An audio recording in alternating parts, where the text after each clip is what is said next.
So ಕಾಂಗ್ರೆಸ್ನಲ್ಲಿ ನಾಯಕತ್ವ ಬದಲಾವಣೆ ಬಿರುಗಾಳಿ ಜೋರಾಗಿ ಎದ್ದಿದೆ.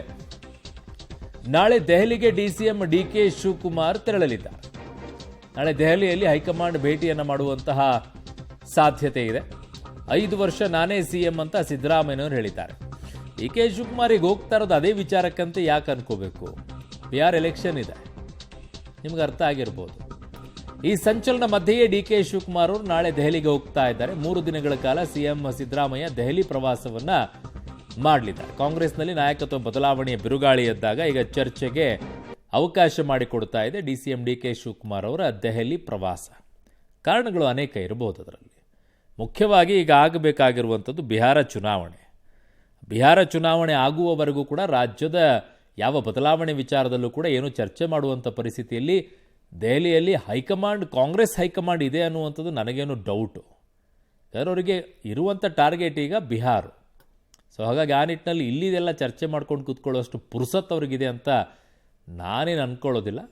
ಬಟ್ ಅವ್ರಿಗೆ ಬೇಕಾಗಿರುವ ವ್ಯವಸ್ಥೆಯನ್ನು, ಬಿಹಾರಕ್ಕೆ ಬೇಕಾಗಿರುವಂಥ ವ್ಯವಸ್ಥೆಯನ್ನು ಮುಖ್ಯಮಂತ್ರಿಗಳು ಉಪಮುಖ್ಯಮಂತ್ರಿಗಳು ಮಾಡ್ತಾ ಇರ್ಬೋದೇನೋ, ಅದಕ್ಕೆ ಭೇಟಿಯನ್ನು ಆಗ್ತಾ ಇರ್ಬೋದು. ನಾವೇನು ಅಂದ್ಕೊಳ್ತೇವೆ ನಮ್ಮ ರಾಜ್ಯದ್ದೇ ಅಂತೇಳಿ, ನಮ್ಮದು ಬಿಟ್ಟರೆ ಇನ್ನೇನು ಕಾಣೋದಿಲ್ವಲ್ಲ. ನಮ್ಮ ರಾಜ್ಯದೇ ಇರಬೇಕು ಅಂತ ನಾವು ಅಂದ್ಕೊಳ್ತೀವಿ. ಹಂಗಲ್ಲ. ಕಾಂಗ್ರೆಸ್ನಲ್ಲಿ ಇಂದಿನಿಂದ 2ನೇ ಹಂತದ ಆತ್ಮಾವಲೋಕನ ನಡೀತಾ ಇದೆ. ಇಂದಿನಿಂದ 1-to-1 ಸಭೆಯನ್ನು ಸುರ್ಜೇವಾಲಾ ನಡೆಸ್ತಿದ್ದಾರಂತೆ. ಇವ್ರದ್ದು ಅಷ್ಟೇ, ಸ್ವಾಮಿ ಕಾರ್ಯ ಸ್ವಕಾರ್ಯ. ಇಂದಿನಿಂದ 3 ದಿನಗಳ ಕಾಲ ಶಾಸಕರ ಅಹವಾಲನ್ನು ಆಲಿಕೆಯನ್ನು ಮಾಡಲಿದ್ದಾರೆ.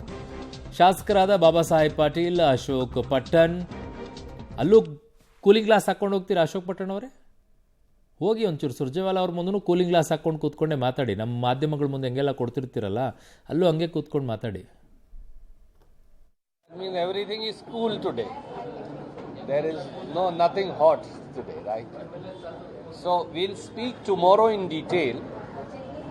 I want to also give you some respite today. And if there's anything, then we'll speak later when I leave.